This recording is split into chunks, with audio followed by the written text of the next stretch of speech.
ஜீவன்கள்னா என்ன? வான தூதர்கள். தூதர்களில் ஒரு குரூப்பு. அதில் என்னென்னா கேருபீன்கள் இல்லை. அது நான் ஏற்கனவே சொன்னேன், கேருபீன்கள் இல்லை. ஏன்னா செட்டைகள்லாம் எண்ணிக்கையில் வித்தியாசம் இருக்குது. சேராபீன்களும் இல்லை இந்த குரூப்பு. அப்போ அந்த அதுலேயும் அப்படி தான், செட்டைகள்லையும் சரி அதை மற்ற காரியங்கள்ல எல்லாம் பார்க்கும்போது வித்தியாசம் இருக்குது. ஆனால் இந்த ஜீவன்கள்னு சொல்லப்படக்கூடியது தனி ஒரு குரூப்பு. வானதூதர்கள்ல எந்த குரூப்பு? அப்போ அதில் ஏறி வருகிற ஆள் வெள்ளை குதிரையில் ஏறி வந்தான்னு போட்டிருக்கு. அப்போ யார் அது? ஆள் யார்? வெள்ளை குதிரையில் ஏறி வருகிறது 6வது அதிகாரம் 2வது வசனத்தில் தானே போட்டிருக்காது, வாசிங்க.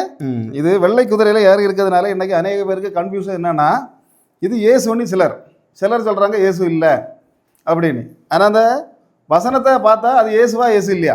இன்னொன்று அவன்னு ஒரு ஒத்த வார்த்தையில் அவன்னு போட்டிருக்கிறதுல, அதனால அந்த அவன் வார்த்தை இருக்குன்னு ரொம்ப கரெக்டாக கண்டுபிடிச்சிட்டு அதோட அவன்னு போட்டிருக்கிறதுனால அது நிச்சயமா யாரும் இல்லை, இயேசு இல்லை. இயேசுவும் வெள்ளை குதிரையில் வருகிறார். எங்கே வர்றாருன்னா 19:11 வருகிறார். அதை பாசிங்க, சொன்னது 19:11. இங்கே அவன்யா போட்டிருக்கு இல்லை. இப்போ மலையாள பைபிள் எடுத்து பார்த்தா ரெண்டுமே அவன் தான் போட்டிருக்கும். அவன் அவன் அவன் இயேசுவையும் அவங்க அவன் தான் போட்டிருக்கோம், இதையும் அவன் தான் போட்டிருக்காது. அவங்களுடைய ஒரு பாஷை தெரியும். ஆனால் இவன் வந்து என்ன வச்சிருக்கான் அப்படின்னா கையில் வில்லு. இப்போ வில்லு வச்சிருக்க ஆட்கள் வந்து வேதாகமத்தில் நிறைய பேர் உண்டு. ஆனால் ஒருத்தன் கூட நல்ல விஷயத்துக்கு போனதாட்டு இல்லை. பின்ன தாவீது ராஜா மற்றவங்கெல்லாம் வில்லு வச்சிருந்தாங்கன்னு போடலை. ஆனால் வில்லு வச்சுட்டு போன ஆட்கள் சில பேர் வந்து சில பேரை ஏமாத்துறதுக்காக புறப்பட்டு போறியோ நல்ல ஏமாற்றக்கூடிய ஆள் அப்படி தானே. அப்போ பார்த்தா அதில் பழைய ஏற்பாட்டில் ஒருத்தன் ஏமாத்துறதுக்காக அப்பனை ஏமாத்துக்கு வில்லு எடுத்தான். அப்பனை ஏமாத்துக்கு யாரு? அது யார் அப்படின்னு சொன்னால் யோனாத்தான் தகப்பனான சவுலை ஏமாத்துறதுக்கு என்னது எடுத்தான்? வில்லை எடுத்தான். அவன் எதுக்கு வில்லை எடுத்தான் அப்படின்னா, தாவீத சவுல் என்ன செய்ய நிற்கிறான், எப்படியாவது கொன்னுறணுங்கிறத முதல் ஸ்டேஜ் தொடக்கம். அந்த நிறைய தடவை பின்னாலெல்லாம் ரொம்ப விரட்டினாலும் தொடக்கம் என்னது? தொடக்கத்தில் வந்து இவனை கொல்லணும்னு ஒரு இவனுக்கு வந்துட்டு அப்படிங்கிறது அவனுடைய மகனுக்கான யாரு? யோனாத்தான். யாரு யோனாத்தான்? வந்து யாருக்கு மகன்? சவுலுக்கு மகன். சவுலுக்கு தெரிஞ்ச, இப்போ சவுலுக்கு மகனுக்கு தெரிஞ்சு போச்சு அப்போ எப்படின்னாலும் நம்ம நண்பனை கொல்ல போகிறான் அப்படின்னா. அப்போ கொஞ்ச நாள் அப்படி டைம் விட்டு பார்த்தான், இவனை மனம் மாறுவானா, அப்பன் மனம் மாறுவானாங்கிற ஒரு டைம் விட்டு பார்த்துட்டு ஒரு டெஸ்ட் வைக்க தீர்மானம் பண்ணான்னா எப்படின்னு சொன்னால், அமாவாசை நாளில் தாவீதுட்டு சொன்னால், தாவீதை நீ இங்கே வராத, அமாவாசை நாளில் ஏன் வராத அப்படின்னு அவன் சொல்கிறான். அப்படின்னு சொன்னால் அமாவாசை நாளில் இவங்க என்ன செய்வாங்க அப்படின்னா, யூதர்கள் பலி கொடுப்பாங்க. அப்போ பலி கொடுக்கறது மட்டும் இல்லை, அந்த காலத்தில் உள்ள எல்லா விசேஷ யாகங்கள், பெரிய பெரிய விருந்துகளெல்லாம் யார் தான் வைப்பா? இவங்க யூதர்கள் வைப்பாங்க. அப்போ அந்த இடத்துல சவுல் அன்னைக்கு பெரிய ஒரு விருந்து யாகம் எல்லாம் ரெடி பண்ணுறான். ரெடி பண்ணும்போது இவன் நைஸாக அவன்கிட்ட ஃப்ரெண்ட்ட சொல்கிறான், என்னது நீ என்ன செய்திடாத, வந்துடாத, இந்த இடத்துல ஈசாயின் மகன் இல்லை, ஏன்னா சிங்காசனம் சும்மா கிடக்கும். இப்போ சவுலுக்கு அடுத்த சிங்காசனத்தில் யார் இருப்பா? தாவீது இருப்பான். யோனாத்தான் அதுக்கு அடுத்தது தான் இருப்பான். அப்போ வரிசையாக இருக்கும்போது இந்த சிங்காசனத்தில் இல்லாத போது அவங்க அப்போ கேட்பான், இவன் ஏன் வரல அப்படிங்கிற விஷயத்த கேட்பான். அப்போ கோபத்தில் கேட்டான்னா இவனை கொல்லுக்கு தான் அவன் ரெடி பண்ணி வச்சுருக்கான். இல்லாமல் ஃப்ரீயாக அவன் என் வரலையா, ஐயே நாளைக்கு வர சொல்லுன்னு சாதாரணமாக சொன்னான்னா என்ன அர்த்தம்? அவனுக்கு அந்த கோபம் தீர்ந்து போச்சு. அப்போ இப்படி ஒரு டெஸ்ட் வைக்கலான்னு தாவீதுட்ட சொன்னான், நீ வந்து என்ன செய், அமாவாசை நாளில் இன்ன இடத்துல ஒழிச்சிருந்துக்க, நான் என்ன செய்வேன் அப்படின்னா அப்பையும் பேசுறதை கேட்டுக்கிட்டு ஒரு பையனை கூட கூப்பிட்டு வில்லை எடுப்பேன். வில்லை எடுத்து உன் பக்கத்தில் அடிச்சு விட்டேன்னா என்ன அர்த்தம்? அப்பனுக்கு கோபம் எல்லாம் தீர்ந்து போச்சு, நீ இப்போ உடனே வந்துடலாம். தூரத்தில் அடிச்சுட்டு பையன்ட்ட நீ போய் எடுத்துகிட்டு வாடான்னு சொன்னேன்னா தலை தப்பி ஓடிடு, போட்டு தள்ளிடுவான் எங்கள் அப்பன். என்னது? அப்போ அவன் நேக்கான ஒரு விஷயத்தை என்ன சொல்லி கொடுத்தான், இவனுக்கிட்ட சொல்லி கொடுத்தான். அப்போ சரி, அப்போ அமாவாசை நாள் வந்தாச்சு. அமாவாசை நாள் வந்தோன்னா 3 நாளத்தை யாகம் அங்கே நடத்துகிறாங்க. அப்போ நாள் அங்கே வந்த உடனேயே எங்கே காரியம் நடக்கும்னா தாவீது வந்தாச்சு. பக்கத்து சிங்காசனத்தில் யாரும் இல்லை, தாவீது இல்லை, சவுல் வந்திருக்கான். யோனாத்தான் வந்தாச்சு, கூட நிறைய பேர் வந்திருந்தாங்கன்னு போட்டிருக்கு. அதில் ஆள் யாரும் இல்லை, தாவீது இல்லை. அப்போ தாவீது இல்லை அப்படின்னு உடனே இவன் உடனே முதல்ல நாள் ஒன்றும் சொல்லலை, அப்படியே வச்சுட்டு ஒரு வேளை பிந்தி வருமானா இருக்க இவனை போட்டு தரலான்ட்டு அவன் அப்படியே விட்டுட்டான். 2வது நாள் என்ன செய்வாச்சு, இப்போ யோனாத்தான் நினச்சான், என்னோட அப்போ இது வரைக்கும் நம்மள்ட்ட விஷயத்தை கேட்கலையே, இவன் அவனை தேடவும் இல்லையே, அவன்கிட்ட இவனுக்கு ஒரு சந்தேகம். அடுத்த நாள் அங்கே என்ன நடந்ததுன்னா, 2வது நாளும் அவன் பார்க்கறதுல சிங்காசனம் காலியாக கிடக்கு, தாவீது வரலன்னு உடனே இவன் கேட்டான், ஏய் ஈசாயின் மோன் தாவீது எங்கடா போனான்னு கேட்டான். யார்கிட்ட? மோன்கிட்ட கேட்டான், எங்கடா போனான் அவன் அப்படின்னு கேட்ட உடனே இவன் சொன்னான், அவனுடைய அண்ணன் கூப்பிட்டான், நம்ம இங்கே எப்படி யாகம் நடத்துகிறோமோ அதே போல் அமாவாசையில் கொண்டு பெத்லேகமில், தாவீதுக்கு ஊர் எது? பெத்லேகமில் என்ன செய்யுது, அவங்களும் ஒரு யாகம் நடத்துக்கு தீர்மானிச்சிருக்காங்க. அதனால என்ன பண்ணிட்டான், அவன் போயிட்டான் அப்படின்ட்டு இவன் சொன்ன உடனே அடுத்த வார்த்தை மகனை பார்த்து சொன்னான், 2 மாறுபாடும் உள்ளவனுடைய மகனேன்னு கேட்டான். முதல்ல மோனை சொந்த மகன் என்ன சொன்னா, 2 மாறுபாடும் உள்ளவளின் மகனேன்னு கேட்டான். 2வது சொன்னா, உன் தாயின் மானத்திற்கே நீ வெக்கம். எப்படி? அடுத்த வார்த்தை, உன் தாயின் மானத்துக்கே நீ வெக்கம். அப்படி இவ்வளவு வெக்கக்கேடான பையன். ஏன்னு சொன்னா, நீ வந்து அந்த ஈசாயின் மகனுக்கு கூட ஃப்ரெண்ட்ஷிப் வச்சதுனால, அவனை உயிர் தப்ப வைக்கிறதுனால நீ எப்படிப்பட்டவன், கடும் மோசம் அப்படின்னு அது இருக்கா பைபிளில் அப்படின்னு சொன்னால் இருக்குது பாருங்கள். 1 சாமுவேல் 20-30 எடுத்து தாயின் மானத்துக்கு யார் வெக்கம் நீ வெக்க முடானிட்டான். அப்போ பயங்கர கோவம் வந்துடும். அப்போ இவனுக்கு என்ன போச்சு, நம்மளையே தாய்க்கு மானத்துக்கு வெக்கம்னு சொல்லுவேன். தாவீது வந்தால் விடுவானா? இவனுக்கு புரிஞ்சு போச்சு. அப்போ என்ன திருந்தலை, என்ன செய்யலை, அப்பன் திருந்தலை. அப்போ திருந்தாத கேஸ் உண்டு, நல்லா அடிப்பட்டாலும் திருந்தாத கேஸு உண்டு. அந்த லிஸ்ட்டு தான் நம்ம அப்பன் அப்படிங்கிற விஷயம் யாருக்கு தெரிஞ்சு போச்சு, யோனாத்தானுக்கு தெரிஞ்சு போச்சு. யோனாத்தான் என்ன செய்தான் அப்படின்னா உடனடியே வில்லை எடுத்துகிட்டு போனான். வில்லை எடுத்துகிட்டு போய் ஒரு பையனையும் கூட்டிகிட்டு போனான். இப்போ பையனுக்கு விஷயம் என்னது தெரியாது, எதுக்கு கூட்டிகிட்டு போகிறாங்கிற விஷயம் பையனுக்கு தெரியாது. ஆனாலும் அங்கே என்ன நடந்தது அப்படின்னா அந்த இடத்துல போய் இருந்துட்டு எடுத்தது என்ன செய்தான், தூரத்தில் அடித்தான். தூரத்தில் அடிச்சுட்டு பையன்கிட்ட சொன்னால் நீ போய் எடுத்துகிட்டு வாடா. அப்போ பையனே ஏமாற்றிவிட்டான். அங்கே இருந்த அப்பன் சவுலே என்ன செய்துட்டான், வில்லை கொண்டு ஏமாற்றிட்டான். அப்போ இவன் என்ன செய்தான், உயிரை கொண்டு ஓடிட்டான். யார், தாவீது. ஆமாம், தாவீது திரும்ப அரண்மனைக்கு போய் அடி வாங்கினான்னு இல்லை, என்ன செய்தான், உயிரை கொண்டு ஓடி போயிட்டான். அப்போ அந்த மாதிரி உள்ள காரியங்களுக்கு இப்படி சில பேரை ஏமாத்துறதுக்காக பயன்படுத்தப்பட்டது தான் அந்த காலத்தில் என்னது, வில்லு. அந்த வில்லை தான் இவன் யார் வச்சிருக்கா, இங்கே இருந்த குதிரையில், வெள்ளை குதிரையில் புறப்படுறவன் என்ன வச்சிருக்கான், வில்லு வச்சிருக்கான். இப்போ வேதாகமத்தில் இன்னும் வில்லு வைத்திருந்தவங்க நிறைய பேர் உண்டு. இப்போ பார்த்தா அசீரியர்கள்னு சொல்கிறவங்க வில்லை பயன்படுத்தினாங்க அதிகமாட்டு. இவங்க என்ன பண்ணுவாங்கன்னா இந்த காலத்தில் தான் வெடிமருந்தெல்லாம், அந்த காலத்தில் அவங்க என்ன பண்ணுவாங்க, அந்த அம்புலையே அதில் வெடிமருந்தை வச்சு என்ன செய்வாங்க, எய்து விட்டுருவாங்க. அப்போ அந்த இடத்துல அரண்மனைக்குள்ளே, அடுத்தவங்க அரண்மனைக்குள்ளே போய் விழுந்து அங்கேருந்து என்ன செய்யணும், பற்ற வச்சு எரிய வச்சிடும். அப்போ அந்த மாதிரிப்பட்ட மோசமான காரியங்களுக்கு எல்லாம் தெரிஞ்ச ஆள் யார் அப்படின்னு சொன்னால் அந்த அசீரியர்கள். அசீரியர்கள்லாம் என்ன ஜாதின்னு நம்ம ஏற்கனவே நமக்கு சொல்லியிருக்கேன், அதனால் திரும்ப அதை சொல்லண்டான்னு நினைக்கிறேன். இப்போ இந்த அசீரியர்களில் உள்ள ஒரு ராஜா சல்மனேசர்னு ஒரு ராஜா இருந்தான். இந்த சல்மனேசருக்கு வந்து அதில் வெடிமருந்தை வைக்கிறதுல கை தேர்ந்தவன் யார், இந்த அம்புல வந்து வெடிமருந்தை வைக்கிறதுல கை தேர்ந்தவன் இந்த சல்மனேசர் அப்படின்னு சொல்லக்கூடிய ராஜா. இவன் என்ன செய்தான் அப்படின்னா இஸ்ரவேலை நோக்கி படையெடுத்து வந்தான். இப்போ இஸ்ரவேலை நோக்கி படையெடுத்து வந்தவன் முதல்ல சவுல், அடுத்தது தாவீது, சாலமோன். 3 பேரும் எத்தனை வருஷம் ஆட்சி செய்தாங்க, 40 வருஷம் ஆட்சி செய்தாங்க. இப்போ 40 வருஷம் ஆட்சி செய்து கடைசியில் இவர் சாலமோன் முடிக்கும் போதே அங்கே நாடு என்ன ஆகி போச்சு, 2 ஆட்டு பிரிஞ்சு போச்சு. ஏன்னா சாலமோனுடைய வழிநடத்துதல் அப்படி இருந்து, அதனால ஆண்டவர் 2 ஆட்டு பிரித்தார். அவள் பிரிஞ்சு போன பிறகு இந்த கோத்திரங்கள் பிரிஞ்சு போகிறது பிறகு 2ஆ பிரிந்த யூதா கோத்திரம், அது யூதேயான்னு சொல்லப்படக்கூடிய இடத்துல 2 கோத்திரம் தான் இருந்தது. எதெல்லாம், யூதாவும் பென்யாமின் கோத்திரமும். மீதி 10 கோத்திரம் எங்கே இருந்தது, இஸ்ரவேலில் இருந்தது. அப்போ இப்படி ரெண்டு நாடாட்டு பிரிஞ்சு இருக்கும்போது தான் இந்த நாட்டில் திடீர்னு யார் வரா, சல்மனேசருங்கிறவன் அம்பையும் கொண்டு வாரான். வந்தவன் என்ன செய்தான்னா இஸ்ரவேலை என்ன செய்துட்டான், பிடிச்சான். அப்போ இஸ்ரவேலை 20 ராஜாக்கள் ஆட்சி செய்தாங்க. 20 பேருமே கையிலத்தோட ஆகாத கேஸ். ஆனால் 19 ராஜாக்கள் யூதாவை ஆட்சி செய்தாங்க. அதில் 1-2 ராஜாக்கள், எசேக்கியா இந்த மாதிரிப்பட்ட ராஜாக்கள் நல்ல ராஜாக்கள் அப்படி இருந்தாங்க. அப்போ இங்கே வந்தவன் என்ன செய்தான் அப்படின்னா அந்த இஸ்ரவேலர்களையும் பிடிச்சான். யூதாவினரை என்ன செய்ய முடியலை, தொட முடியலை. அப்போ யூதாவை ஏன் தொட முடியலை அப்படின்னு சொன்னால் ஆதியாகமத்திலே சொல்லப்பட்டிருந்து இயேசு கிறிஸ்து யூதாவிலிருந்து தான் வருவார் அப்படிங்கிறது எங்கே சொல்லப்பட்டிருந்தது, ஆதியாகமத்திலே சொல்லப்பட்டிருந்தது. அப்போ அதனால அந்த கோத்திரத்தை என்ன செய்ய முடியலை இவனால. அப்போ அந்த யூதேய ராஜ்யம் முழுவதும் அவனால் பிடிக்க முடியலை. ஆனால் இஸ்ரவேலர் எல்லார்களையும் பிடிச்சி என்ன செய்தான் அப்படின்னா அவனுடைய நாட்டுக்கு கொண்டு போனான். அவனுடைய நாட்டுக்கு கொண்டு போனது மட்டும் இல்லை, இங்கே இருந்த இடத்துல ஒரு 5 விதமான ஜாதிகள், புற ஜாதிகளை கொண்டு என்ன செய்துட்டான், இங்கே கொண்டு இருக்கிறான். அது எந்த இடம் அப்படின்னு கேட்டால் இவங்க இருந்த இடம் சமாரியா, அவங்க இருந்த இடம் இது எருசலேமை பற்றியுள்ள இஸ்ரவேல். அப்போ அவங்களுக்கு தலைநகர் இது, தமிழ்நாட்டுக்கு தலைநகர் இது, தமிழ்நாடு டெல்லியா, சென்னை அப்படிதானே. அதுபோல இஸ்ரவேலுக்கு தலைநகர் எருசலேம், சமாரியாவுக்கு தலைநகர் சமாரியா.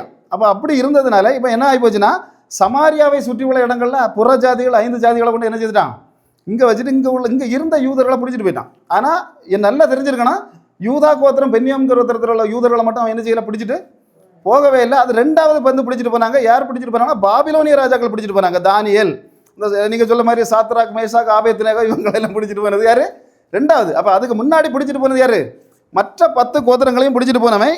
அதுக்கு பதிலாக என்ன ஒரு 5 புறஜாதிகளை கொண்டு உள்ளே வச்சதுனால இவங்களும் அவங்களும் மாறி மாறி கல்யாணம் செய்து என்ன பண்ணிட்டாங்க. ஆமாம், இவங்களுடைய பெண்களும் அந்த யூதாவில் உள்ள ஆண்களும், அங்கே உள்ள ஆண்களும் இந்த புறஜாதிகள் 5 ஜாதிகளும் இந்த பைபிளில் பெயர் போட்டிருக்கு. அப்போ இவங்க திருமணம் செய்ததுனால அங்கே என்னதாகி போச்சு, கிராஸ் ஆகி போச்சு. அப்போ யூதர்கள் வந்து ஒரிஜினல் யூதர்கள், யூதேயாவில் இருந்த யூதர்கள் அவங்க ஒரிஜினல். இவங்க யாரு சமாரியாவில் இருந்த யூதர்கள் யாரு, கரெக்டாக சொன்னா யாரு. அப்போ டூப்ளிகேட்டுக்கும் வித்தியாசத்துக்கும் என்னது உண்டு. அப்போ பார்த்தா 2 பேருமே புஸ்தகமே வேற தான் வச்சிருந்தாங்க. இப்போ இவங்க வந்து வச்சிருந்தது, யூதர்கள் வச்சிருந்தது எது, இப்பவும் இதை வச்சிருக்காங்க கையில். யூதர்கள் தோரா இல்லை, யூதர்கள் வச்சிருக்கிறது முழு பைபிளும் வச்சிருக்காங்க. தோராங்கிறது 5 புஸ்தகங்கள் தான். யாரெல்லாம் எழுதுனது, மோசே எழுதின 5 புஸ்தகங்கள், 5 புஸ்தகங்கள் ஆதியாகமத்திலிருந்து உபாகமம் வரை உள்ள புஸ்தகங்கள் தான் தோராங்கிறது. இவங்க வச்சிருந்த புஸ்தகம் அது இல்லை. இவங்க வச்சிருந்தது மொத்த பழைய ஏற்பாடு முழுசும் இவங்க வச்சிருந்தாங்க. யூதர்கள் இப்பவும் அதை தான் வச்சிருக்காங்க. தோரா தனியாக உண்டு, அதுபோல் விளக்க புஸ்தகம் தனியாக உண்டு. அவங்க 4-5 புஸ்தகம் வச்சிருக்காங்க. ஆனால் இப்பவும் சமாரியர்கள் இருக்கிறாங்க. கிட்டத்தட்ட ஒரு லட்சத்துக்கு குறைவான அவங்க இப்பவும் அங்கே இருக்கிறாங்க. ஆனால் அவங்க வச்சிருக்க புஸ்தகம் வந்து எது? மோசே எழுதுனா இந்த 5 புஸ்தகங்கள். அதுக்கு மேலே உள்ள புஸ்தகங்கள் தானியேல், ஏசாயா இதெல்லாம் அவங்க என்ன செய்ய மாட்டாங்க, ஏற்றுக்கிட மாட்டாங்க. ஏன்னா அதுக்கப்புறம் வந்தவங்க எல்லாம் யூதர்கள். ஏசாயா, எரேமியா எல்லாருமே, தானியேல் எல்லாருமே ஒரிஜினல் யூதர்கள். அப்போ யூதர்கள் எழுதுன எந்த புஸ்தகத்தையும் அவங்க என்ன செய்ய மாட்டாங்க, ஏற்றுக்க மாட்டாங்க. ஏற்றுக்க மாட்டாங்க மட்டும் இல்லை, ஆலயம் எங்கே வச்சுருந்தாங்க அப்படின்னா, ஆபிரகாம் வந்து ஈசாக்கை பலி கொடுக்க மோரியா மலைக்கு போனார். மோரியா மலையில தான் எருசலேம் தேவாலயத்தை கட்டணும்னு ஆண்டவர் சாலமோன்ட்ட சொன்னார். சாலமோன் எங்கே கட்டினா?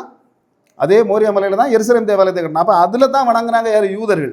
இவங்க என்ன செய்தாங்க அப்படின்னா, இதில் வணங்கினா இவனை கட்டின ஆலயத்தில் நம்ம என்ன செய்யக்கூடாது, வணங்கக்கூடாது அப்படின்னு சொல்லி கெரிசிம் மலை, அதுக்கு அடுத்த பக்கத்தில் இருக்க கெரிசிம் மலையில் என்ன செய்தாங்க, இவங்க ஆலயத்தை கட்டினாங்க. அப்போ 2 பேரும் இவங்க வணங்க போகிறது எங்க? அப்போ இவங்கள்ட்ட கேட்டால் என்ன சொல்லுவாங்க? இப்போ நம்ம போனால் என்ன சொல்லுவாங்க, நம்ம ஒரு சர்ச்சுக்கு போனால் ஏன் சர்ச்சுக்கு வந்தவங்க மட்டும் தான் பரலோகத்துக்கு, மற்ற சர்ச்சில் போகிறவங்க போக முடியாது. அப்போ நம்ம இல்லை, இருந்தாலும் வெளியூரில் பேச்சுகளை சொல்லேன் அப்படி சொல்லுவாங்க. அதுபோல் இவங்க சமாரியர்கள் என்ன சொன்னாங்கன்னா, நாங்கள் போகிற சர்ச்சுக்கு வரவங்க தான் பரலோகம் போக முடியும். இப்போ யூதர்கள் என்ன சொன்னாங்கன்னா, நாங்கள் போகிற சர்ச்சுக்கு போகிறவங்க மட்டும்தான் பரலோகம். இவங்களுக்குள்ள பயங்கர தகராறு. அப்போ தகராறு நடந்து போனால் இயேசு வரைக்க திடீர்னு எங்கே போனார், சமாரிய ஸ்திரீட்ட பேசுறதுக்கு போகிறார். அவள் அருமையாக ஒரு கொஸ்டின் கேட்டா, வச்ச அடியில் அவள் கேட்டா, நாங்கள் இந்த மலையில் தொழுகிறோம். அவன் எங்கே காட்டினா? கெரிசி மலையை காட்டினா. என்ன நீங்கள் எங்கே தொழுகிறீர்கள்? எருசலேமில் தொழுகிறீர்கள். அப்போ இதில் யார்? அந்த வசனம் அழகா, யோவான் 4:20 வாசிங்க. எப்படிப்பட்ட கேள்வி, அழகா ஒரு கேள்வி. அப்போ ஆண்டவர் சொன்னார், நீ அந்த மலையில் தொழுதாலும் இந்த மலையில் தொழுதாலும் சரி, நீ என்ன செய்ய முடியாது. ஆமாம், அதுக்கு நீ ஒரு ஆலயம் உண்டு, அந்த ஆலயம் நானேங்கிற மாதிரி அவர் ஆண்டவர் பேசினார். சரி, அப்போ என்னன்னா, இவங்க 2 பேருமே வேறு வேறு ஆலயங்களில் தான் தொழுதுட்டு இருந்தாங்க. இதில் என்னன்னா, இவங்க வந்து அவங்க ஊருக்குள்ளே போக மாட்டாங்க, அவங்க இவங்க ஊருக்குள்ளே வந்தால் பிரச்சனை. இயேசு உள்ளே போனால் கூட அவங்க என்ன செய்தாங்க, பிரச்சனை பண்ணாங்க. ஏன்னா இயேசு வந்து யூதர் அப்படிங்கிறதுனால அவங்க பிரச்சனை பண்ணாங்க. இயேசு என்ன செய்தார் அப்படின்னா, 2வது முறையாக, முதல்ல சமாரியா ஸ்திரியை அவங்கள்ட்ட பேசும்போது போனார். 2வது முறையாக ஒரு தடவை போனார். எப்போ போனார் அப்படின்னா, அவரை வந்து சிலுவையில் அறையிறதுக்கு டைம் ஆயிடுன்னு அவருக்கு தெரிஞ்சு போச்சு. அப்போ வெளியே தூரத்தில் நின்றவர் இந்த ரூட்டில் போனால் தான் பக்கத்தில் சீக்கிரம் என்ன செய்யணும், எருசலேமுக்குள்ளே போக முடியும். அங்கே வச்சு பிடிச்சி தான் நம்மளை சிலுவையில் அறைவாங்கிறது அவருக்கு தெளிவாக தெரியும். அதனால என்ன செய்தாருன்னா, அந்த ஊருக்குள்ளே போகிறதுக்கு முன்னே 2 சீசர்களை, தூதர்கள்னு அதில் போட்டிருக்கு, 2 தூதர்களை அனுப்பி என்ன செய்தார், இந்த சமாரியா பட்டணத்துக்குள்ளே நான் வந்து ஒரு நாள் தங்கணும், ஒரே ஒரு நாள் தங்க ஆசைப்பட்டார். ஏன்னா அவ்வளோ தூரம், அது கடந்து போனால் பெரிய கஷ்டம். அப்போ ஒரு நாள் இதில் நான் தங்குவேன் அப்படின்னு சொல்லி தான் அந்த 2 தூதர்களை அனுப்பினார். ஆனால் அவங்க அனுமதி கொடுக்கல. என்ன செய்யலை, எங்கள் ஊருக்குள்ளே. ஆமாம், அப்படின்னு உடனே தான் யோவான் யாக்கோபும் சொன்னாங்க, வானத்திலிருந்து எலியா அக்கினியை இறக்கின மாதிரி இறக்கி இந்த பட்டணத்தை நாங்கள் அழித்து போடட்டுமா. இது அங்கே லூக்கா 9:54 அதை வாசிங்க. இதெல்லாம் சாதாரணமாக நினச்சிருப்போம். அப்படி தானே, வானத்திலேருந்து இவங்க எதுக்கு இப்படி சொல்லாங்க அப்படின்னு. ஆனால் சமாரியா பட்டணத்துக்குள்ளே இயேசு கிறிஸ்துவை ஏற்றுக்கு இவங்களுக்கு என்னதில்லை.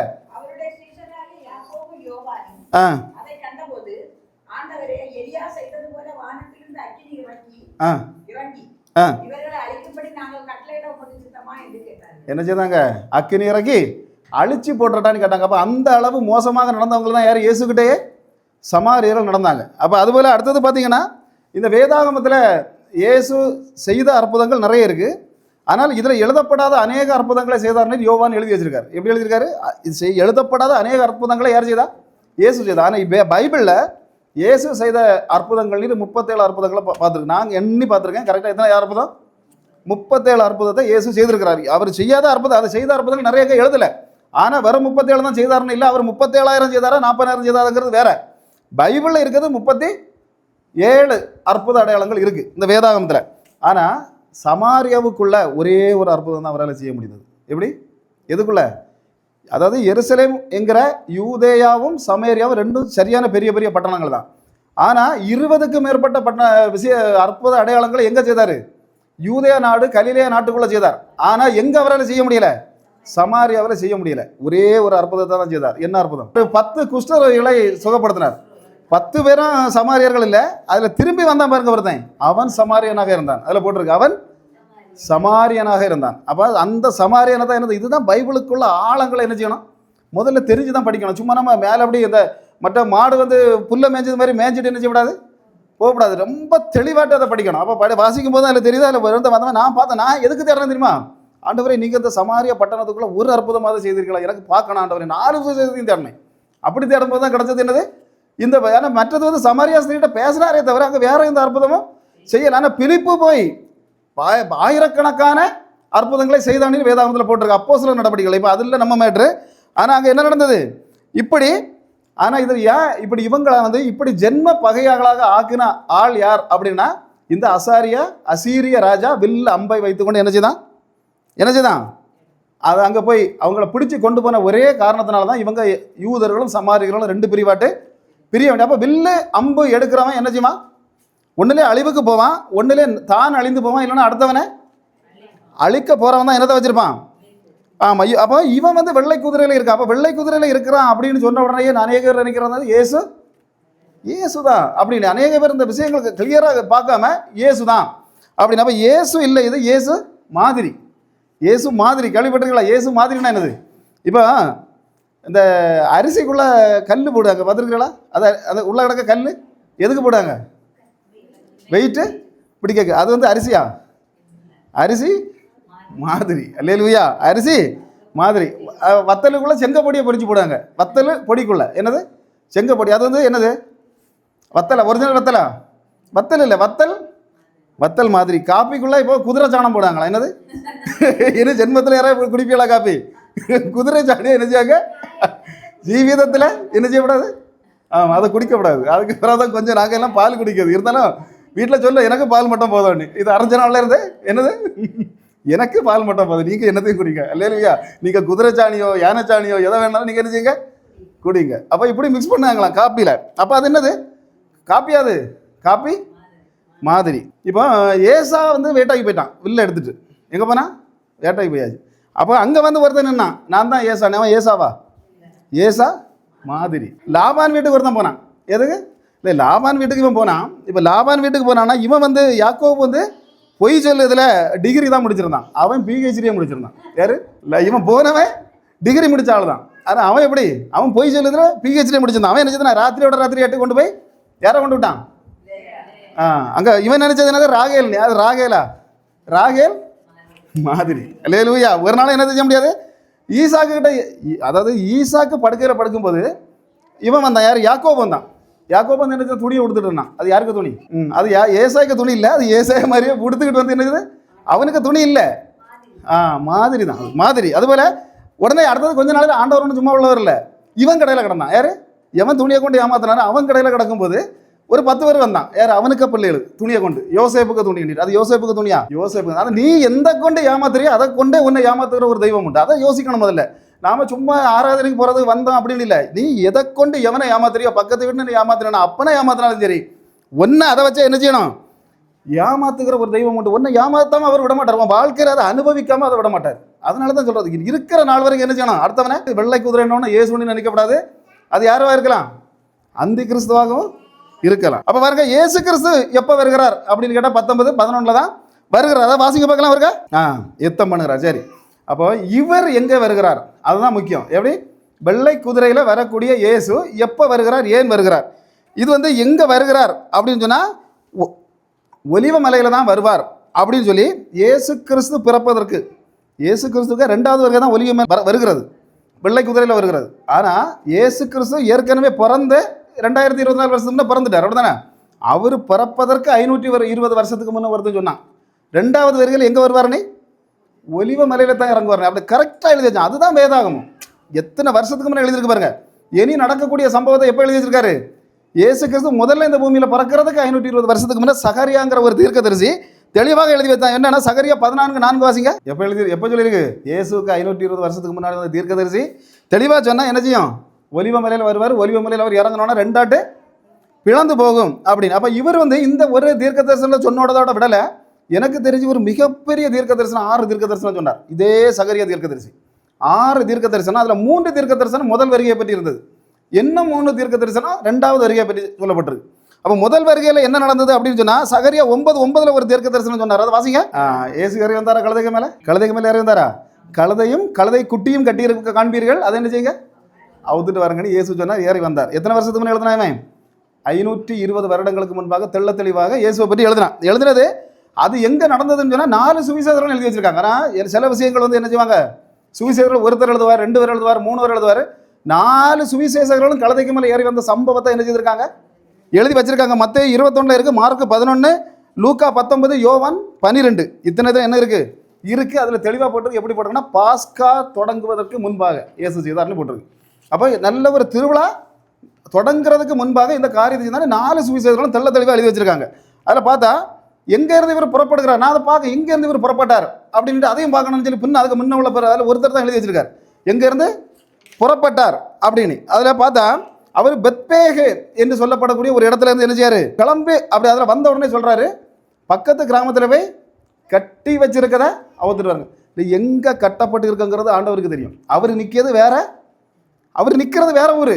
அந்த கிராமத்தில் இருக்க இயேசுக்கு என்ன தெரியுது, கட்டப்பட்டிருக்காள். இன்னைக்கு நம்ம இங்கே வந்திருக்கவ என்ன விஷயத்தில் கட்டப்பட்டிருக்குங்கிறது இயேசுக்கு தெரியும். அவர் வந்தாருன்னா அந்த கட்டுகள் என்ன செய்யும், அவர் அவருக்கு சொன்னது கழுதையை மட்டுமில்லை, கழுதைக்கு குட்டியையும். இன்னைக்கு நம்ம இங்கே வந்திருக்கோன்னா அவள்கிறது வந்து கட்டுகள் அவள்கிறது நமக்கு மட்டுமில்லை, நம்ம பிள்ளைகளுக்கும் சேர்ந்து என்ன செய்யும், கட்டுக்கள் அவரப்படும். அதில் கட்டப்பட்டிருக்கிறதுன்னு சொன்னோன்னா கழுதையை வந்து யாராவது கட்டி போடுவாங்களா? இதில் என்ன பைபிள் ரகசியம் இருக்குன்னா, கழுதையை என்ன செய்ய மாட்டாங்க, கழுதையை வந்து அவுத்து தான் விட்டுருப்பாங்க. அது சும்மா என்ன செய்யும், எங்கேயாவது போயிட்டு வர்றோம் வீட்டுக்குள்ளே வந்து அடையும். இதுதான் இதுக்குள்ள நியதி. ஆனால் கழுதையை கட்டி போட்டிருந்தாங்க. ஏன் கட்டி போட்டிருக்காங்கன்னா, பழைய ஏற்பாடு நியமத்தின்படி ஒரு விஷயம் உண்டு. என்னன்னா, ஒரு கழுதைக்கு என்னது பெண்குட்டி பிறந்துட்டு அப்படின்னு சொன்னால் அந்த கழுதையை என்ன செய்வாங்க, கொண்டு ஒரு இடத்துல கட்டி போடுவாங்க. காலையில் சூரியன் அசலை, அதாவது 6 மணி டைமில் என்ன செய்வாங்க, கொண்டு கட்டி போடுவாங்க. சாயங்காலம் 6 மணி சூரியன் என்ன செய்யும், அடையும், அஸ்தமிக்கிற நேரம். அது சூரிய உதய நேரத்தில் கட்டுவாங்க.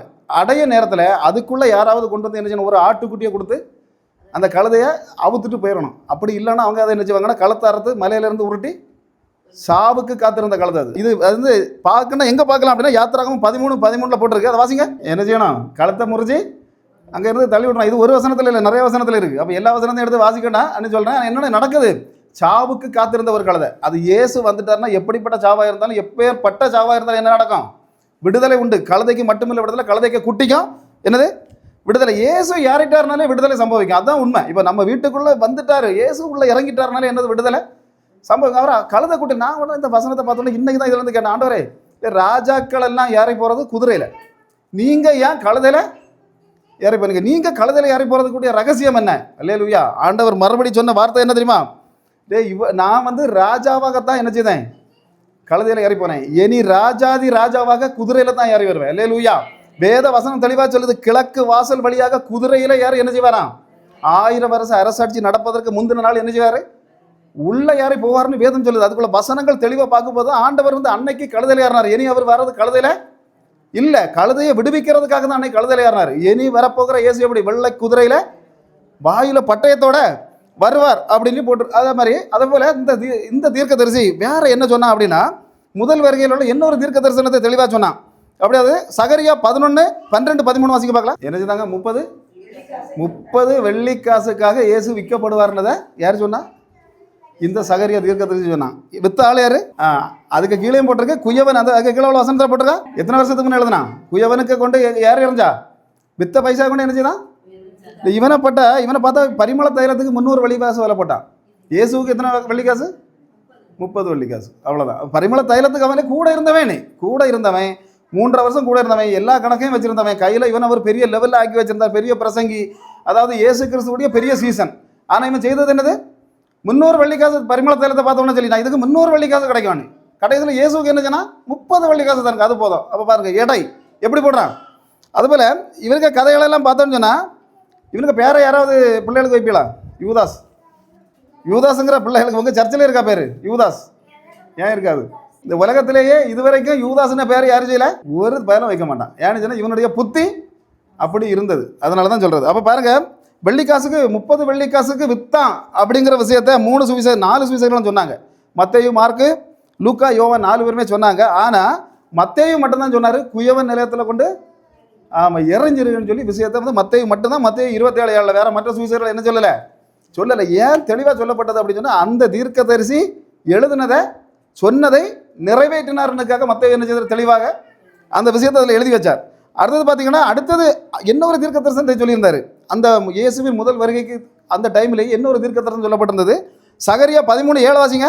மேய்ப்பனை விட்டு என்ன செய்யும், ஆடுகள். இயேசுக்கு ஆடுகள் ஏதாவது பக்கத்தில் நின்னதாக பிறகு இயேசுவை வெட்டின உடனே இயேசுவை கொண்டு சிலுவையில் அரைஞ்சோன்னா 72 சீசர்களை முதல்ல வச்சிருந்தார். 72 பேர் நினைத்துனாங்க, 72 சீசர்கள் உண்டு. அதில் குறிப்பாக 12 சீசர்கள், அதில் குறிப்பாக 3 சீசர்கள் யாரெல்லாம், யோவானை தவிர பாக்கியெல்லாம் என்ன செய்துட்டு ஓடிட்டு. இல்லையா, 4 குருடர்களை மற்றபடி உள்ள இடங்களில் குருடர்கள் நிறைய பேர் இருந்தார். ஆனால் சாதாரணமாக தனித்தனியாக 4 குருடர்களை என்ன செய்தார், கண்ணை திறந்து கூட. ஒரு குருடனா வந்துருந்தானா பக்கத்தில், ஒரு குருடனா என்ன செய்யலை.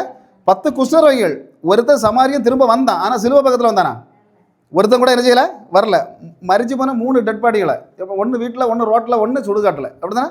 வீட்டில் ரோட்டில் சுடுகாட்டில் 3 தூக்குனார். 3ல் ஒருத்தனே வந்தானா? எங்கே வரல? ஆடுகள் என்ன செய்துட்டு சிதறி போயிட்டு பாருங்க. பெரும்பாடு 38 வருஷம் மட்டும் பெரும்பாடு உள்ள ஸ்திரீ வந்தாளா? வர முடியல. அவளால யாரு? கூனி வந்தாளா? ஒருத்தனை எல்லாம் ஓடிட்டாங்க. ஆடுகள் என்னது எல்லாம் சிதறி போகும். அவன் சொன்ன வார்த்தை எப்படி அவ்வளவு தெளிவாக. என்ன ஒரு விஷயம் சொன்னான்? என்ன சொன்னானா? இது இனி நடக்க போகிற விஷயமாக சொன்னான். அந்த சகரிய தீர்க்கதரிசி 12:10 அதை வாசிங்க. அது என்ன போட்டிருக்குன்னா, குத்தினவர்கள் திரும்பி என்கிட்ட வருவாங்கன்னு போட்டிருக்கு. அப்போ குத்தினவர்கள், அவரை குத்தினது யாரு? யூதர்கள் தான் குத்தினாங்க. அப்படிதான் அவர் ரோமர்களை சொல்லலை, யூதர்கள் தான் யார் என்ன செய்தாங்க?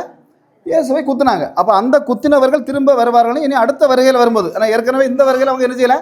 நம்பலை. ஆனால் இது எப்போ நடக்கும் அப்படின்னு சொன்னால், அதுக்கு சிம்பிளாக சொல்ல போனால், இப்போ எருசலேமுக்குள்ளே 3 மதங்கள் இருக்குது. என்ன மதம் எல்லாம்?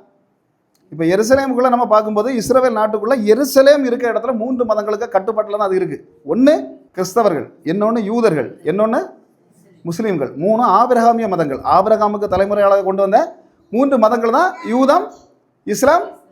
ஆமாம், இஸ்லாம் அவங்க சொல்கிறாங்க. இஸ்மவேலுக்கு பிறகு நாங்கள் வந்தோன்னு யார் சொல்கிறாங்க? முஸ்லீம்கள் சொல்கிறாங்க. நாம ஈசாக்கின் சந்ததி அப்படின்ட்டு யூதர்களும் நம்மளும் சொல்லிட்டு இருக்கோம். இஸ்லாமியர்களுக்கு கையில் அங்கே என்னது இருக்குது அப்படின்னு சொன்னால், அந்த இயேசு சொன்னார் ஒரு வார்த்தை, என்னது? கல்லின் மேல் கல் இல்லாதபடி ஆலயம் என்ன செய்யப்படும்?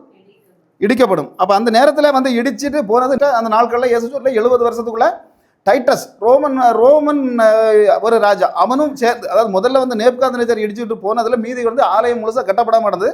அதை வந்து ஏரோது ராஜா கட்டி வச்சிருந்தான் அந்த காலத்தில், இயேசு காலத்தில். அதை வந்து இயேசு இந்த கல்லின் மேல் கல் இல்லாமல் இடிக்கப்படும் சொன்ன நேரத்தில் அவர் மரித்து ஒரு கரெக்டாக ஒரு 35வது வருஷத்தில் யார் வந்தா?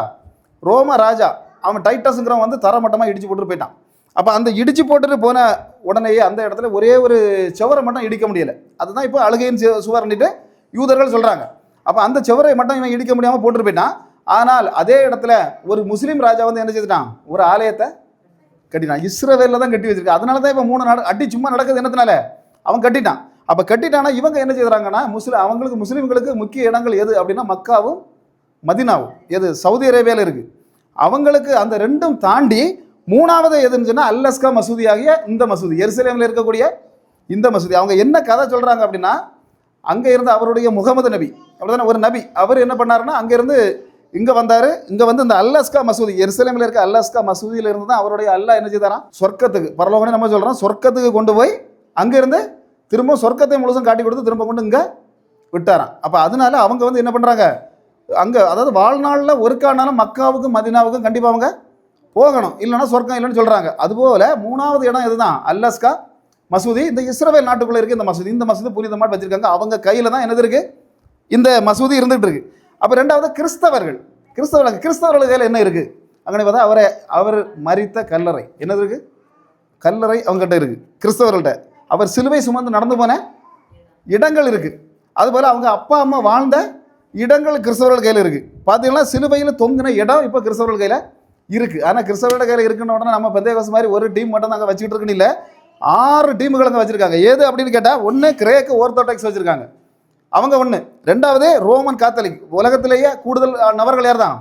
ரோமன் காத்தலிக். 3வது கேப்டிக் ஓர்த்தோடாக்ஸ் வச்சுருக்காங்க இவங்க. அடுத்தது சிரியன் ஓர்த்தோடாக்ஸ், அதுக்கப்புறம் எத்தோப்பியன் ஓர்த்தோடாக்ஸ். இவங்க எல்லாம் சேர்ந்து, அதாவது 5 மணி இப்போ ஆராதனை நடக்கணும்னா ஒரு டீம் என்ன செய்யணும்? 6 மணிக்கு இருந்து 7 மணி வரை அதோட முடிச்சிடணும். 7 மணிலேருந்து ரோமன் கத்தலிக் தொடங்கும். 8 மணிலேருந்து அடுத்தது யார் தொடங்குவா? எத்தோப்பியன் ஓர்த்தோடாக்ஸ் தொடங்கும். இப்படி இந்த ஆராதனை நடக்கிறது வந்து 6 டீமுகளுக்கு கையில். இந்த 6மே ஆனால் கிறிஸ்தவர்கள் தான், ஆனால் 6மே வேற. அப்போ அந்த இடங்களை என்ன செய்ய முடியாது நம்ம யாரும். அதனால தான் ட்ரம்ப் மோதுறது அங்கே.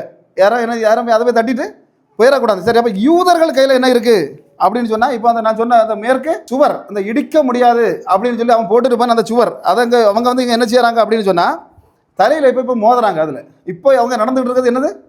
அதில் போய் முட்டி மோதுறாங்க, மோதி அழுறாங்க. எங்களுக்கு இந்த இடத்துல என்ன செய்யணும்? எருசலேம் தேவாலயத்தை கட்டணம், ஆண்டவரே மெசியாவே திரும்பி வரும். அவங்களுக்கு வந்துட்டு போனது மெசியானுங்கிறது அவங்களுக்கு என்ன உணர்வு வரல. அவங்க எதுக்காக அழுறாங்க? உள்ள தலையை போட்டு முட்டுறது மட்டும் இல்லை, பேப்பர்களில் எழுதி அந்த பழைய சுவரில் செங்கல் சுவரில் எப்படி இருக்காங்க, ஓட்டை கிடக்குமா, அந்த ஓட்டைகளை பேப்பரில் எழுதி மெசியாவே சீக்கிரம் பாரும். அங்கே வந்துட்டு போனதுக்கு அவருக்கு தெரியல. அப்போ என்ன அவர், அதனால தான் அதில் போட்டிருக்கு, குத்தினவர்களே என்னை நோக்கி பார்ப்பார்கள். ஆண்டவர் அப்படிப்பட்ட ஒரு லெவலில் கொண்டு இவனால் வச்சுட்டாரு. அப்போ இப்பவும் கிடந்து அழுது இன்றைக்கும் அந்த சுவர் அறியப்படுகிறது எப்படி தான்? அழுகையின் சுவர், கண்ணீரின் சுவர். அது வந்து அதாவது அமெரிக்கர்கள் இதை பார்த்து, வெள்ளைக்காரங்க இதை பார்த்ததுனால தான் இவங்க முட்டி அதை மோதி அது அழுதுனால அதுக்கு பேர் இப்போ எப்படி ஆக்கிட்டாங்க? ஆமாம், அழுகையின் சுவர். அப்போ இப்படி 3 விதமான மதங்களுடைய கண்ட்ரோலில் இருந்துகிட்டு இருக்கு. அப்போ இந்த இடத்துல ஒரு இடத்துல இப்போ ஒரு யூத ஆலயத்தை கட்டணும் அப்படின்னா நடக்குமா கதை? அது நடக்கவே நடக்காது. ஏன்? பிரச்சனை வந்துடும். இப்போ யூதர்கள் சம்மதிச்சாங்கன்னா முஸ்லீம்கள் என்ன செய்ய மாட்டாங்க? மசூதி அடிச்சுட்டு கட்டுறதுக்கு சம்மதிக்க மாட்டாங்க. அவங்களே சம்மதிச்சாலும் கிறிஸ்தவர்கள் என்ன செய்ய மாட்டாங்க? ஏசப்பாவுடைய கல்லறை எங்கே இருக்குது? அது திறந்து கிடக்கு. உலகத்திலே திறந்து கிடக்கிற கல்லறை தான். ஆமாம், நம்ம இயேசு எங்கே இல்லை? கல்லறைக்குள் இல்லைன்னு எங்கே எழுதி போட்டிருக்கு. அப்படி தானே? நம்ம இயேசு வந்து அப்படி ரீத்து வச்ச கேஸு இல்லை, கல்லறைக்குள்ளே இருக்க கேஸ் இல்லை, பெட்டிக்குள்ளே இருக்க கேஸ் இல்லை, அவர் எழும்பி போன கேஸு. ஆமாம், திறந்து கிடக்காது ஒரே கல்லறை தான் உலகத்தில், அது இயேசுக்கு கல்லறை மட்டும் தான். அதை விடுவாங்களா அவங்க? நீ விருப்பத்துக்கு இடிச்சு எடுத்துக்கிட்டு அங்கே கெட்டு நீட்டு. அதனால இப்படிப்பட்ட ப்ராப்ளங்கள். அதுபோல் அவங்கள யூதர்களும் விட மாட்டாங்க. யூதர்கள் எல்லாம் நான் கொண்டு இறக்கியாச்சு. நான் போன மாதம் போட்டிருந்தது அப்படி தானே? அமெரிக்காவில் இருந்து ட்ரம்ப் வந்த உடனே அமெரிக்காவிலேருந்து அந்த சிவப்பு பசு ஒன்று உண்டு. என்னது சிவப்பு பசு? அங்கே இதில் சொல்லியிருக்கு யாத்திராகமத்தில், சிவப்பு பசுவை என்ன செய்யணும்? ஒரு ஆலயத்தை கட்டும்போது சிவப்பு பரிசை பலி கொடுத்து தான் செய்யணும். அவங்க கரெக்டாக கொண்டு ஒரு 10-40க்கு மேலே வீடியோவில் காட்டுறாங்க, கொண்டு கட்டியாச்சு. அதில் எது பழுதுட்டாக இருக்குதோ அதை எடுத்து என்ன வச்சு போகிறாங்க? அதை பலியிட போகிறாங்க. அவர்களுடைய ஆடையை அவங்க கண்டுபிடிச்சாச்சு. ஆசாரியர்களை தேடியாச்சு. ஆசாரியர்கள் எங்கே இருக்காங்கன்னு பழைய அந்த அவர்களுடைய உடை எங்கே இருக்குது எல்லாமே நீட்டாக அவங்க என்ன செய்த யூதர்கள் தெளிவாக எடுத்தாச்சு. எப்படியெல்லாம் செய்யணுமோ அதெல்லாம் தெளிவாக செய்யறதுக்கு அவங்க தயாராகிட்டாங்க. அப்போ தான் இப்போ என்ன நடக்கும் அப்படின்னு சொன்னால், 3 மதங்களும் ஒத்துக்கொள்ளக்கூடிய ஒரு தலைவனை என்ன செய்யணும்? தேர்ந்தெடுக்கணும். முஸ்லீமும் எதுக்கப்படாது, கிறிஸ்தவனும் எதுக்கப்படாது, ஆமாம், அங்கே இருக்க யூதர்களும் எதுக்கப்படாது. எல்லாருக்கும் ஒன்றும் இல்லைப்பா, இதில் நம்ம ஆலயத்தை கட்டுவோம், எல்லாரும் சேர்ந்து ஆராதிப்போங்கிற ஒரு நிலைமைக்கு வரணும். அப்போ அதை சொன்னால் யார் சொன்னால் கேட்பா? அப்போ அது யாருங்கிறது நம்ம இப்போ நம்ம ஒரு ஆளை நம்ம சொல்ல முடியும். சிலவங்க போப்புன்னு சொல்கிறாங்க, சிலவங்க சிரியாவில் உள்ள ஒரு மனுஷரை சொல்கிறாங்க, நிறைய பேர் சொல்கிறாங்க, மாறி மாறி சொல்கிறாங்க. சிலவங்க ட்ரம்ப்னே சொல்கிறாங்க, ட்ரம்ப் சொன்னாங்க எல்லாரும் கேட்பாங்க, அந்த மாதிரி. ஆனால் அவங்க என்ன நடந்துட்டு இருக்கு? பிரச்சனைக்கு மேலே பிரச்சனை நடந்துக்கிட்டே இருக்குது. ஆனால் அந்தி கிறிஸ்து எழும்பி வருவான். எழும்பி வந்து அவன் சொல்லுவான், என்னது எல்லாரும் சேர்ந்து என்ன செய்யணும்? ஒரு ஆலயத்தை கட்டிடுவோன்னு சொல்லி நிச்சயமாக அங்கே இருக்கக்கூடிய இதெல்லாம் இடிக்கப்படும். அந்த நேரத்தில் அவன் என்ன செய்வான்? போய் ஆமாம், ஒரு 3.5 வருஷம் உள்ள யார் இருந்து நான் தான் சொல்லி முதல்ல ராஜான்னு சொல்ல மாட்டான். 3.5 வருஷமும் அப்படி ஆட்சி செய்யும் போது மற்றவங்க எல்லாம் இவன் நல்லவன் நம்புவாங்க. அதுக்கு அடுத்து தான் என்னை வணங்குங்கள் அவன் சொல்ல தொடங்க போது தான் அங்கே என்ன தெரியும்? ஜனங்கள் திரும்பவும் மெசியாவை நோக்கி, ஆண்டவரே நாங்கள் ஏமாந்துட்டோமே அப்படின்னு சொல்லி இறைஞ்சுவாங்க, கதற ஆரம்பிப்பாங்க. அப்போ உள்ள கிடந்து அப்போ கதறும் போது தேவன் வந்து ஒலிவ மலையில் இறங்குகிறான்னு சகரிய தீர்க்கதரிசி என்ன சொன்னா? தெளிவா இவனை பிடிக்கிறதுக்காக யார் தான் வந்து இறங்க முடியும்? தேவன் வந்து ஒலிவ மலையில். அப்போ மலை நிறைய இருக்குது. கல்வாரி மலை இருக்குது, மோரியா மலை இருக்குது, கிரீசி மலை இருக்குது. அப்போ ஏன் இவர் வந்து கரெக்டாக ஒலிவ மலையில் இறங்கணும்? அதுதான் விஷயம். எத்தனை மலை? எத்தனையோ மலைகள் இருக்குது. இவர் ஏன் இந்த மலையில் வந்து இறங்கணும் அப்படி பார்த்தா, அந்த இயேசு கிறிஸ்து பரமேறி போனது எங்கேருந்து? ஒலிவ மலையில தான் ஏறி போனார். அப்போ ஒலிவ மலையிலேருந்து ஏறி போகும்போது அங்கே 2 தூதர்கள் நின்னாங்க. 2 தூதர்கள் சொன்னாங்க, எப்படி ஏறி போனார் அப்படியே திரும்ப வருவார்னு சொன்னாங்க. அப்போ அதாவது இயேசு கிறிஸ்து முதல் வருகையில் வரும்போது ஒரு தூதன் தான் சொல்லிகிட்டே நடந்தான். மரியாள்கிட்ட போனான், யோசேப்பிட்ட போனான், என்ன சொன்னான்? வருவார், இப்போ என்ன வர போகிறாரு, பிறக்க போகிறாருன்னு ஒரு தூதன் தான் சொன்னான். 2வது வருவாருன்னு 2 தூதர்கள் சொன்னாங்க. யார்? ஒலிவ மலையில் வச்சு சொன்னாங்க. அப்போ ஒரு தூதன் சொன்ன கதை நடந்ததுன்னா 2 தூதர்கள் சொன்னது நடக்குமா நடக்காதா? கண்டிப்பாக இது நடக்கும். அது அங்கே எங்கே வருவார்னு தெளிவாக போட்டிருக்கு. யார் வருவா? இயேசு கிறிஸ்து அந்த ஒலிவ மலையில தான் இறங்குவார். இறங்கும்போது அது 2ஆக பிளக்கும் அப்படின்ட்டு அதில் தெளிவாக போட்டிருக்கு. இதுக்கு பிறகு நடக்கக்கூடிய சம்பவத்தை கூட அவன் அதே சகரிய தீர்க்கதரிசி 14:9 சொன்னான். அதை வாசிங்க, அதை உடனே வாசி முடிச்சிடும். ராஜாதி ராஜாவாக வெள்ளை குதிரையில் புறப்படக்கூடிய தேவன் என்ன செய்வார்? அந்த இடத்துல வந்து இறங்குவார். இறங்கி இவனுக்கு எதிராக போர் செய்வார். போர் செய்கிறது எங்கன்னா வெளிப்படுத்தல் 19:20 போட்டிருக்கு. அங்கே என்ன நடக்கும்? அந்த போரில் நடக்கக்கூடிய சம்பவம் அர்மகதான் என்று சொல்லப்படக்கூடிய அந்த ஒலிவமலை, அந்த பள்ளத்தாக்கு, அதுக்கு பள்ளத்தாக்கு ஒலிவமலையோட சேர்ந்திருக்க பள்ளத்தாக்கு தான் அர்மகதான். ஆமாம், அந்த இடத்துல வந்து இறங்குறா இயேசு கிறிஸ்து இறங்குறாரு. அதில் பார்த்தீங்கன்னா அதில் தெரியும் 19:20 பாருங்க. அதில் என்ன போட்டிருக்கு? 2 பேர் பிடிக்கப்படுறாங்க. இதில் பார்த்துக்கிட்டோம்னா இதில் பெரிய இது 2 பேர் தான் பிடிக்கப்படுறாங்க. ஒன்று அந்தி கிறிஸ்துவும், இன்னொன்று சாத்தான் பிடிக்கப்படலை. இந்த போரில் பிடிக்கப்படுற ஆள் யார் தான்? இவங்க 2 பேர் தான். அதில் வாசிக்க, அடுத்து வாசிக்க. இவங்க 2 பேரும் என்ன செய்ய தொடக்கமே கொண்டு போட்டாச்சு. ஆனால் சாத்தான் எப்போ பிடிக்கப்படுகிறான்? அதுக்கு அடுத்த அதிகாரத்தில் இருக்கும், முதல் வசனத்தில் இருக்கும். ஒரு தூதன் வந்து அப்போ என்ன போட்டிருக்கு? அவங்க 2 பேரையும் அக்கினி கடலில் தள்ளியாச்சு. இவனை கொண்டு அக்கினி கடலில் போட்டிருக்கு. இல்லை, இவனை என்ன செய்யணும்? 1000 வருஷம் ஜனங்களை மோசம் பார்க்காதபடி ஒரு இடத்துல அடைச்சி தான் வச்சிருக்கு. ஒற்றை தூதன் தான், அவன் ஒன்றும் பெரிய ஆளுன்னா இல்லை, ஒரே ஒரு தூதன் தான் என்ன செய்யறான்? பிடிச்சி கொண்டு போய் ஒரு இதில் அடைக்கிறான். அந்த 1000 வருஷம் இவர் ஆட்சி செய்யும்போது அவன் எங்கே செய்யிருக்கிறான்? அக்கினி கடலுக்குள்ளே போகவே இல்லை. அப்போ அதுக்கு முன்னே அக்கினி கடலுக்குள்ளே போகிறது அவங்க 2 பேர் தான். அப்போ இவன் வந்து இந்த 1000 வருஷம் கழிந்த பிறகு திரும்ப நடக்கக்கூடிய கோகு மாகோகு யுத்தம் முடிந்த பிறகு தான் என்ன செய்யறான்? இவன் அந்த இது உள்ளே போகிறான் அப்படின்னு போட்டிருக்கு. அப்போ போகிறவர் இயேசு கிறிஸ்து இந்த அர்மகதான் யுத்தத்துக்காக இறங்கி வருகிறவர்.